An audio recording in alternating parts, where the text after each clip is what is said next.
হে কৃষ্ণ।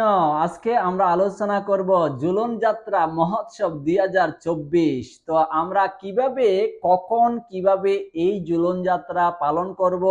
আপনার নিকটতম কোনো মন্দিরে আপনি যেতে পারেন সেই ঝুলন যাত্রার মাহাত্ম্য শ্রবণ করার জন্য, বা ঝুলনে ভগবানকে ঝুলানোর জন্য বা দোলানোর জন্য, বা আপনি কি করে আপনার গৃহে এই ঝুলন যাত্রার আয়োজন করতে পারেন। এই বিষয়গুলি নিয়ে আজকে সংক্ষেপে ঝুলন যাত্রার বিষয়ে আমরা বর্ণনা করব। এক সময় গোকুল এবং বৃন্দাবনে এই ঝুলন যাত্রার মাহাত্ম্য ছিল, কিন্তু ভগবান এবং ভক্তের করুণায় সারা বিশ্বে আজকে ঝুলন যাত্রা উৎসব চালু হয়েছে। আমরা জানি রথযাত্রা, দোল যাত্রা, বিভিন্ন 12টা মাসে 12টা যাত্রা রয়েছে। তার মধ্যে শ্রাবণ মাসে শুক্লপক্ষীয় এই যাত্রা হচ্ছে ঝুলন যাত্রা। ঝুলন যাত্রা কবে শুরু হচ্ছে? আসছে পবিত্র রূপিণী একাদশী, সেদিন থেকেই এই ঝুলন যাত্রা শুরু হচ্ছে। আমরা জানি গোকুলে 1 মাস পর্যন্ত এই ঝুলন যাত্রা হয়, এবং বৃন্দাবনে হয় হচ্ছে 14 দিন, এবং পুরীতে হয় হচ্ছে 7 দিন। আবার সারা বিশ্বে ইসকন বা গৌড়ীয় মিশনগুলি তারা 5 দিন এই ঝুলন যাত্রা শুরু করেন, এবং ঝুলন যাত্রার দিন ভগবানকে অত্যন্ত সন্তুষ্ট করার একটা মাধ্যম। আপনি আজকে এই ভিডিওর মাধ্যমে ঝুলন যাত্রা আপনার গৃহে করতে অবশ্যই বাধ্য হবেন, কেননা ঝুলন যাত্রার মাহাত্ম্য অতীব গুরুত্বপূর্ণ।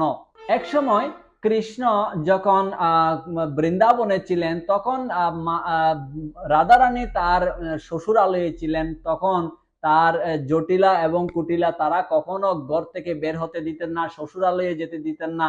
তখন শ্রাবণ মাসের শুক্ল পক্ষীয় যে একাদশীর দিন, অর্থাৎ একাদশীর আগে শ্রাবণ মাসের শুক্লপক্ষের সময়ে কখনো কখনো আপনি দেখবেন এই বাড়িতে, অর্থাৎ পিত্রালয়ে যখন পিত্রালয় ছেড়ে যখন বিবাহের সময় তার শ্বশুরালয়ে যায়, তখন মাঝে মধ্যে বছরে একবার শ্রাবণ মাসে বা কোনো একটা মাসে, বিশেষ করে শ্রাবণ মাসে তার সেই কন্যাকে নিমন্ত্রণ করার মধ্যে দিয়ে তার পিত্রালয়ে গমন নিয়ে আসেন। তখন একদিন যখন গোকুলে রাধারানী ছিলেন, যখন যখন রাধারানী তার শ্বশুরালয়ে ছিলেন, তো শ্বশুরালয়ের আশেপাশে সকলকে জিজ্ঞাসা করছেন রাধারানী জিজ্ঞাসা করছেন, হে সখী, তোমার পিতৃগৃহ থেকে কি নিমন্ত্রণ এসেছে? যে এখন তো শ্রাবণ মাস, সকলের গৃহ থেকে, সকলের পিত্রালয় থেকে নিমন্ত্রণ আসছে, তারা তো বাবার বাড়িতে যাবে। স্বাভাবিকভাবেই চিন্তা করুন, বাবার বাড়িতে যখন বিবাহের পরে শ্বশুরালয়ে যায়, সেই শ্বশুরালয় থেকে বছরে একবার সে বাবার বাড়িতে যাওয়ার জন্য অনেক উৎসুক ছিলেন। তো অনেকের কাছে নিমন্ত্রণ আসছে, কিন্তু রাধারানীর নিমন্ত্রণ আসছে না। তখন একদিন হঠাৎ, যখন শ্রাবণ মাসে শুক্লপক্ষীয় তিথির সময়, হঠাৎ করে রাধারানীর ভাই শ্রীধাম তিনি এসেছেন হচ্ছে তার রাধারানীর শ্বশুরালয়ে। তখন তিনি আসার সময় কিছু গিফট নিয়ে এসেছেন, জটিলা কটিলার জন্য গিফট, অর্থাৎ শাড়ি নিয়ে আসছিলেন। তখন তিনি অত্যন্ত প্রসন্ন হয়েছিলেন।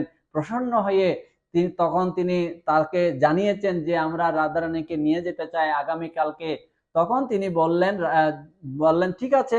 তার শাশুড়ি বললেন ঠিক আছে, আজকে থাকো, খাওয়া দাওয়া করো, রেস্ট করো, এবং কালকে তুমি তোমার ভাইয়ের সাথে কি করো, তোমার পিত্রালয়ে গমন করো।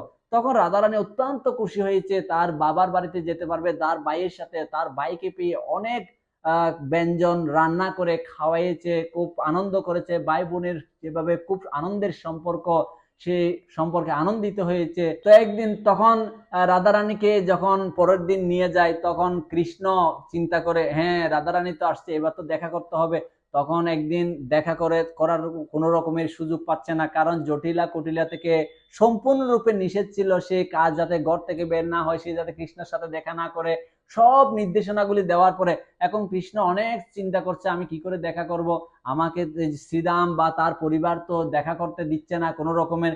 তো একদিন রাধারানী তার আশপাশের গৃহের আশপাশে একটা ঝোলনের মধ্যে একটা দোলন সে টেকেছে। তখন সেখানে নিজে ঝুলছে ঝুলছে আর কৃষ্ণর কথা স্মরণ করছে। আর কৃষ্ণ হঠাৎ করে তখন তিনি পিছন থেকে এসে এরকম করে জোরে একটা ধাক্কা দিয়েছে। ধাক্কা দিয়ে রাধারানী ওখান থেকে ছোট করে নিচে একটু করে পড়ে গেছে।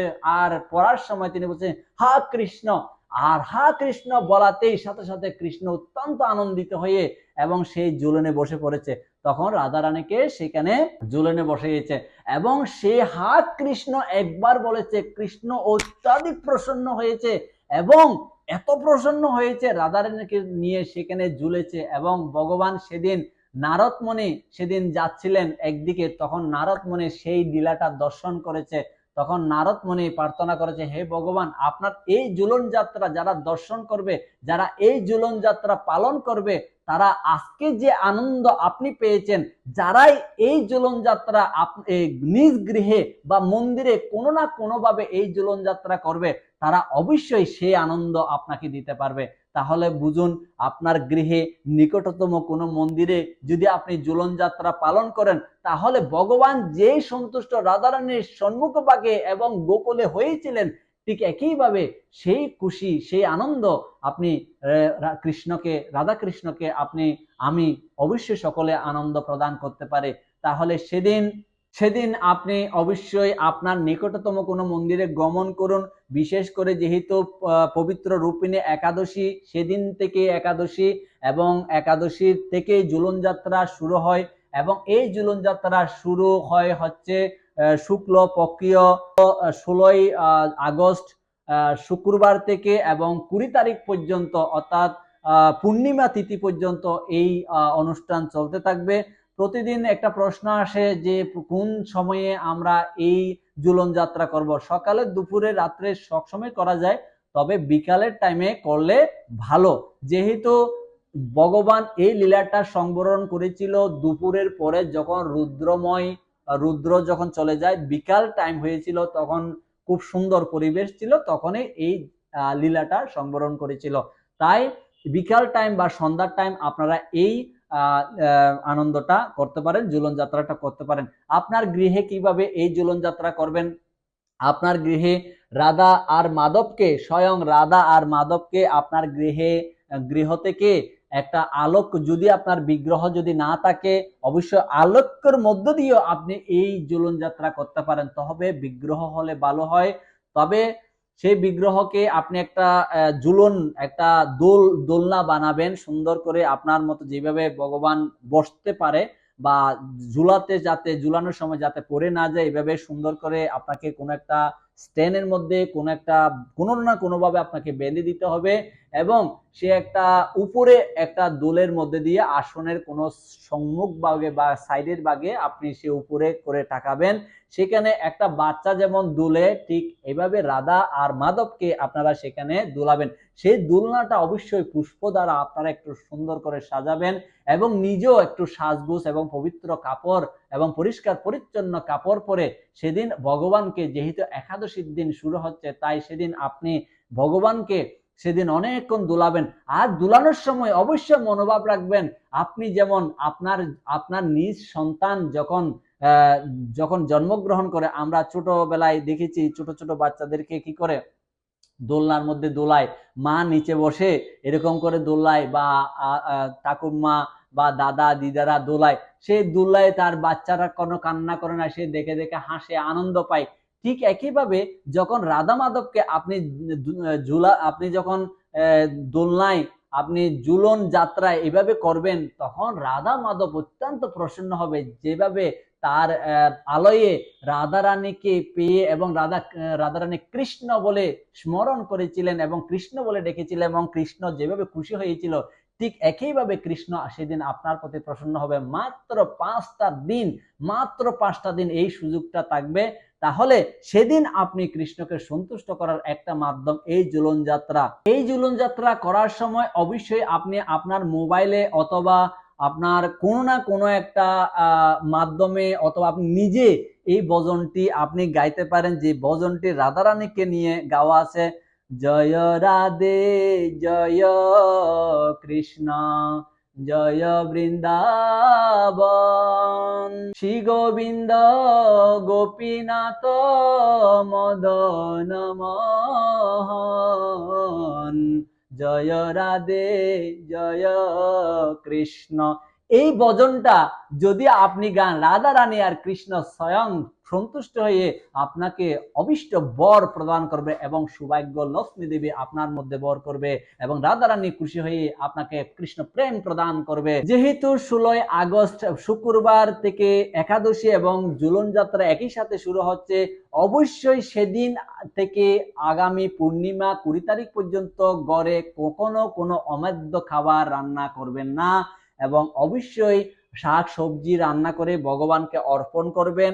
এবং শুধু তাই নয়, আপনি যতটুকু রান্না করবেন ভগবানকে দেবেন, আপনার পরিবারের সবাই প্রসাদ পাবেন এবং আপনার পার্শ্ববর্তী যদি কেউ থাকে তাকে অবশ্যই একটু প্রসাদ দান করুন, একটু প্রসাদ তাকে প্রদান করুন। প্রসাদ সর্ব দুঃখানাম হানিরস্য পূজায়তে, ভগবান বলছে কেউ যদি প্রসাদ পায়, প্রসাদ দান করে, সেই প্রসাদে সর্ব দুঃখানাম সমস্ত দুঃখ, ত্রিতাপ দুঃখ একেবারে চলে যাবে। সেই ত্রিতাপ দুঃখ যাওয়ার আরেকটা কারণ হচ্ছে, যখন আপনি যে দোলনায় দুলাবেন, সেই দোলনার মধ্যে থেকে যে রশিটা আপনি আপনার কাছে টানবেন, 2 হাত 3 হাত করে সেই রশি টানবেন, সেই রশিটা যাতে কমপক্ষে 3টা পেঁচ থাকে, অর্থাৎ 3টা রশি সমন্বয় করে আপনি এই রশিটা দিয়ে আপনি ঝুলাবেন। 3টা রশির এক একটা প্রতীক হচ্ছে আধ্যাত্মিক ক্লেশ, আদি দৈবিক ক্লেশ, আদি ভৌতিক ক্লেশ। এই 3টা রজ্জু থেকে যাতে আমরা বেরোতে পারি, সেই কারণে 3টা রশি আপনারা বাঁধবেন এবং বেঁধে সেটা আপনি দোলাবেন।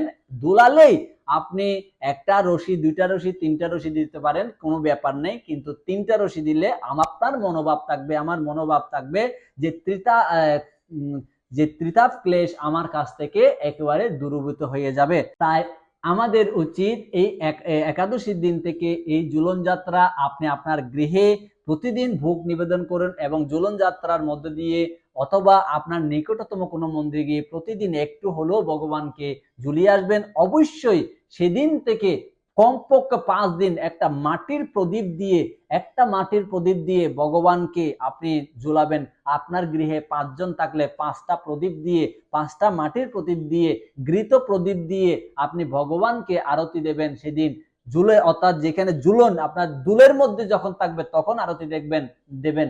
আস্তে আস্তে ঝুলাবেন। মনে করবেন আপনার ছোট্ট সন্তানকে, মা যদি হয়, বাবা যদি হয়, মনে করবেন আপনার ছোট্ট সন্তানদেরকে আপনি ঝুলাচ্ছেন।